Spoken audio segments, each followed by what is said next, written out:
This data shows आयना value depreciating day by day, और अगर ऐसा ही चलता रहा तो भारत में इन्फ्लेशन और पॉवर्टी दोनों ही पीक लेवल पर होंगे।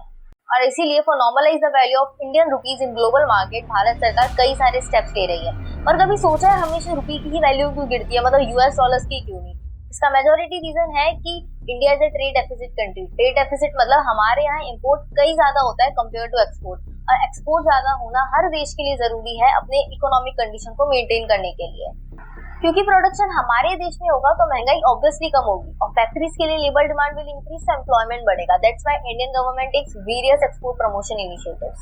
Eight the end we all want कि इंडियन रुपी की वैल्यू रैपिडली इंक्रीज कर जाए, and then it will become $1 is equals to 1 rupee. कुछ दिनों पहले आई वाज थिंकिंग अबाउट, अगर ऐसा हो गया तो क्या जैसे आज यूएसए एक इकोनॉमिक लीडर, इकोनॉमिक पावर है, क्या इंडिया भी होगा, या फिर this whole story is a myth?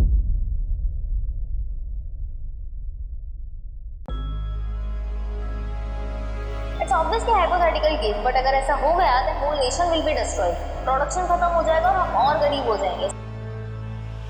एक इंडियन बिजनेसमैन अपना माल श्रीलंका में एक्सपोर्ट किया जिसमें उसे $100 मिले, और वही $100 लेके वो बैंक के पास गया रुपी में कन्वर्ट कराने। तो प्रेजेंट में $1 रुपीज है, तो उसे 8350 रुपीज मिलने चाहिए थे, बट बिकॉज $1 1 रुपए हो गया है, उसे 100 रुपीज ही इशू होंगे।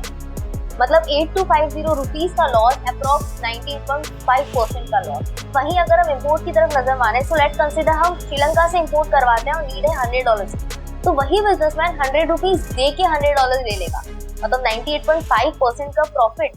Now think and tell me with whom you move forward? Pause with import। अब ये सब सुनने के बाद लग रहा होगा सब तो सॉर्टेड है, प्रॉब्लम क्या है? एक्चुअली इन सब के पीछे बहुत बड़ी प्रॉब्लम क्रिएट हो रही है, which is unemployment and poverty. Yeah, this is harsh reality, but India will definitely facing these problems। क्योंकि तुमने सोचा अगर प्रोडक्शन खत्म हो गया तो फैक्ट्रीज बंद हो जाएंगी, देन ये वर्कर्स कहाँ जाएंगे? सब बेरोजगार हो जाएंगे। Then they have only two options, या तो भूखे मर जाओ या फिर देश छोड़ के चल जाओ। That is also not possible for everyone.